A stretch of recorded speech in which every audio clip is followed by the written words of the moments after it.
এক আকাশ বৃষ্টি নিয়ে আজকের ব্লগটা শুরু করেছি। তো হ্যালো এভরিওয়ান, আমি জয়িতা।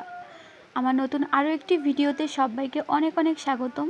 তো ভিডিওই করা হচ্ছিল না, আসলে এখানে আমাদের অনেক বৃষ্টি আর কারেন্টও থাকে না। সকালে কারেন্ট গেলে তো দুপুরে না আসলে তো রাতে, এমন এমন দিন গেছে পুরো দিনটায় কারেন্ট আসে না। তো ফোন লক হয়ে থাকে, না ভিডিও শ্যুট করতে পারি না তোমাদের সঙ্গে ভিডিও পোস্ট করতে পারি। তবে আজকের ভিডিওটা একটু অন্যরকম। আজকের ব্লগটা আমি পুজোর ভিডিও দিয়ে শুরু করছি। আজকে হচ্ছে ভাদ্র মাসের প্রথম শনিবার, মানে গত 3 বছর ধরে আমি বড় ঠাকুরের পুজো করে আসছি।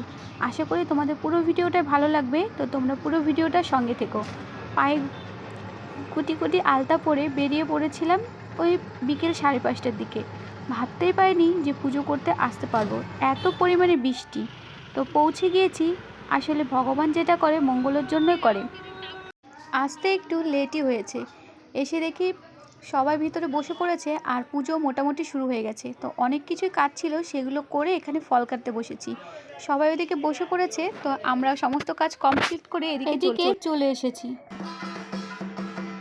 দ্বিতীয় শনিবার আর পুজো করা হয়ে ওঠেনি। তৃতীয় শনিবারে অনেক ভোরে উঠে অনেক ফুল তুলেছি, কেননা আজকে একটু বৃষ্টি কম ছিল। আজকে জানি খুব ভালো মতো যাওয়া হবে। এদিকে আমরা রেডি হয়ে প্রত্যেকে বেরিয়েও পড়েছি বাড়ি থেকে। ও হ্যাঁ, আচ্ছা, প্রথম শনিবারে কিন্তু মাম্পি ছিল আমার সঙ্গে, আর এই শনিবারে কে কে আছি সবাই তোমরা দেখতেই পাবে। আমাদের মলে আজকে শাড়ি পরেছে, মলিকে খুব সুন্দর লাগছে। সঙ্গীতা আছে, মা আছে, আমার টাকা একবার আমার মা। আচ্ছা, সঙ্গে কিন্তু আমিও আছি। আর আজকে কিন্তু তোমাদের সঙ্গে পুজোর অনেক কিছু শেয়ার করব, কেননা আজকে অনেক সকাল সকাল চলে এসেছি। আর এই দেখো, এখানে আজকে যেহেতু অনেক আগে এসেছি, এসে দেখি বেশি একটা লোকজন আসেনি। তো আমি তোমাদের সঙ্গে একটু ঠাকুরগুলো শেয়ার করে নিলাম, কারণ প্রথম শনিবার তো একদমই চান্স পাইনি ভিতরে আসার। তবে আজকে কিন্তু তাই একটু তাড়াতাড়িও এসেছি। আর আজ কিন্তু বৃষ্টিও নেই। আর এই হচ্ছে বাবা ভোলেনাথ, অনেক অনেক ঠাকুর আছে।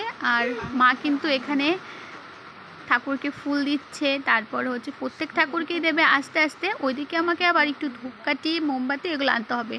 বাড়ি থেকে এই দুটো জিনিস আমি কোনোবারই জানো তো আনা হয় না, কিন্তু ভাবছি এর পরের বার যখন আসবো তখন অবশ্যই বাড়ি থেকেই নিয়ে আসবো। আসলে প্রত্যেকবার যখনই আসি আমি সাইডে একটা দোকান আছে, এখান থেকেই কিনি। আচ্ছা, ভগবান তো আমাদের কাছে সব কিছু দিয়ে পাঠিয়েছে, তাই না? ভগবানের কাছে মন থেকে যেটা চাওয়া হয়, একদিন না একদিন ভগবান ঠিক সেটা পূরণ করে, যদি লক্ষ্য ঠিক থাকে। আর এদিকে আমি চলে এসেছি দোকান থেকে ধূপকাঠি, মোমবাতি এগুলো নিয়ে নিয়েছি। গিয়ে এগুলোকে এখন জ্বালিয়ে দিতে হবে। আস্তে আস্তে কিন্তু এখন লোকজন আসা শুরু হয়ে গেছে। এদিকে আমাদের ব্রাহ্মণ ঠাকুরও চলে এসেছে। তো সবাই সবার মতো একটু সন্ধ্যা আরতির মতো করে নিয়ে বাইরে এগুলো মানে মোমবাতি, ধূপকাঠি রাখার একটা জায়গা আছে। তো এই সেই জায়গাটা, এখানে কিন্তু প্রত্যেকে মোমবাতি, ধূপকাঠি সবাই সবার মনস্কামনা পূরণ করে রেখে পুজো হয়েছে প্রায় 1 ঘন্টা মতো। এবার না সন্ধ্যা আরতি শুরু হবে। তো সন্ধ্যা আরতি হওয়ার পরে আমাদেরকে অঞ্জলি হবে। অঞ্জলি হওয়ার পর ঠাকুরকে একটু মানে ঘরটা আটকে রাখা হবে 10 মিনিট মতো। প্রথম বৃষ্টির থেকে, এই প্রথম পুজোর দিন থেকে শুরু হয়েছে বৃষ্টি, আর আজকে শেষ। আজকেও সেম। আমরা প্রত্যেকে যাচ্ছি। এখানে আছে কিছু দেখা যাচ্ছে না, মন্দিরে গিয়ে সবার সঙ্গে দেখা করাবো। আর সঙ্গীতা এসছে, এদিকে মলি এসেছে, দেখাই যাচ্ছে না। যাই হোক, এই যে সঙ্গী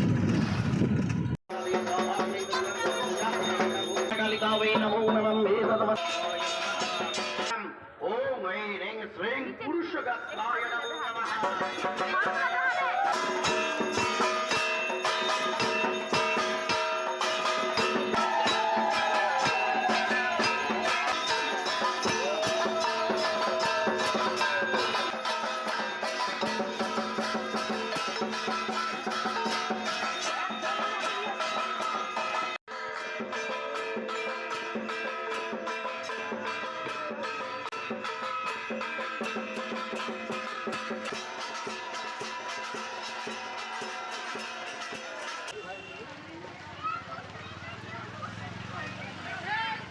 আজকের পরিস্থিতি এরকম।